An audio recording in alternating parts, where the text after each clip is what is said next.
7:52 Panskura two Digha যাবার local. Actual নন্দকুমারের এই ট্রেনটার time 7:45-এ, কিন্তু ট্রেনটা ঢুকেছিল ওদিন 7:50-এ। এই ট্রেনটা আমরা ধরতে পারিনি, টাইমের ঠিক অ্যাডজাস্টমেন্ট ঠিকঠাক না হওয়ায়, কিন্তু এর পরের ট্রেনটা আমরা ধরেছিলাম।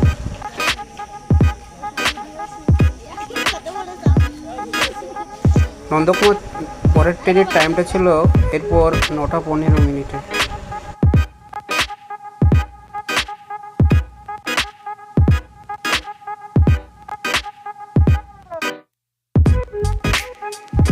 দীঘা যাবার পরের ট্রেনটা ঢুকলো 9:25। আর আমরা ট্রেনের মধ্যে খুব সেরকম ভিড় হয়নি, আর অসুবিধাও সেরকম হয়নি। সকলে মিলে ট্রেনে উঠে পড়লাম এবং দীঘায় পৌঁছে গেলাম ঠিক 11:25। আর এই দীঘা স্টেশন থেকে পুরো জগন্নাথ মন্দিরের এই ভিউটা দেখুন, কত সুন্দর দেখতে লাগছে জগন্নাথ মন্দিরের ভিউটা।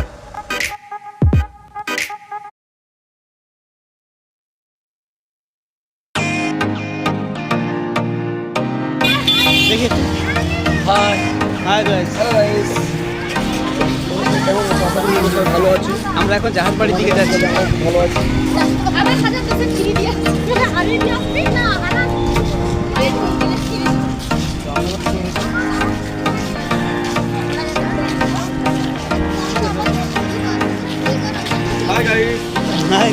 আমরা এখন দীঘাতে রয়েছি।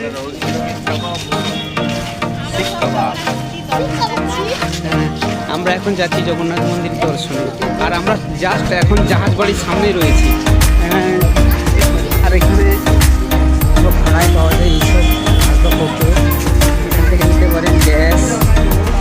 জাহাজবাড়ির ঠিক সামনেই রয়েছে এইসব গ্যাস, বাসনপত্র, যেটা যে যেমনভাবে নেবে সেইভাবে তারা ভাড়া পড়বে।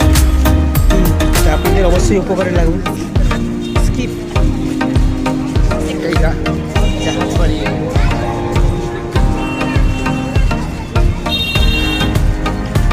জাহাজবাড়ির প্রাথমিক দৃশ্য এটা সুন্দর।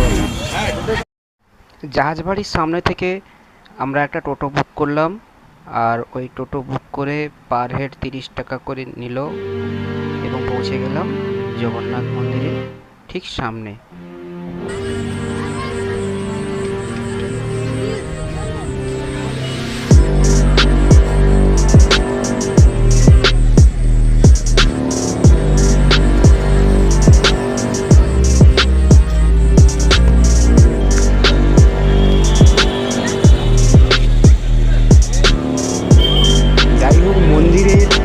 ভেতরে ঢোকার পর আমরা ওখানে অনেকটা টাইম স্পেন্ড করলাম এবং মন্দিরের ভেতরের পরিবেশটা খুবই সুন্দর।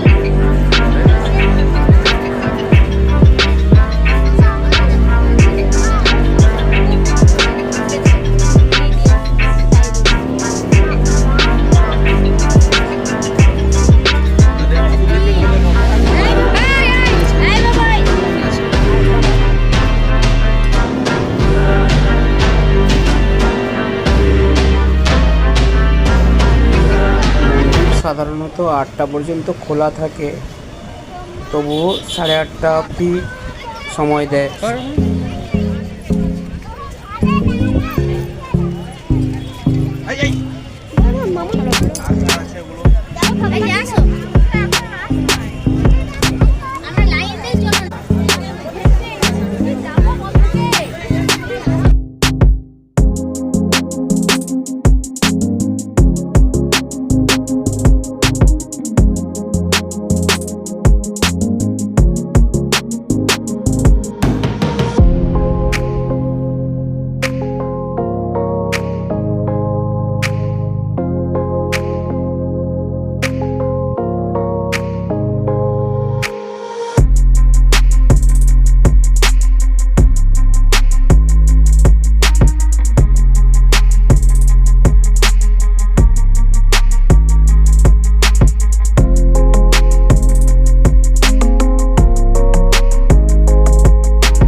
এবং টোটোয় করে ওখানে সকলে মিলে গেলাম।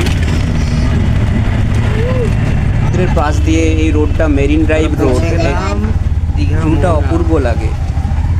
পৌঁছে গেলাম দীঘা মোহনার পার্কিং এরিয়াতে। এখানে আমাদের নামিয়ে দিল টোটোরা।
আজ মোহনায় জনগণের জমজমাট ভালোই, চারিদিকে লোকে লোকারণ্য, খুবই ভিড় হয়েছে।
ভিডিওটা যদি ভালো লাগে একটা লাইক দেবেন এবং চ্যানেলটাকে সাবস্ক্রাইব করবেন। ধন্যবাদ। এতক্ষণ ধরে ভিডিওটা দেখার জন্য অসংখ্য ধন্যবাদ। Thank you very much.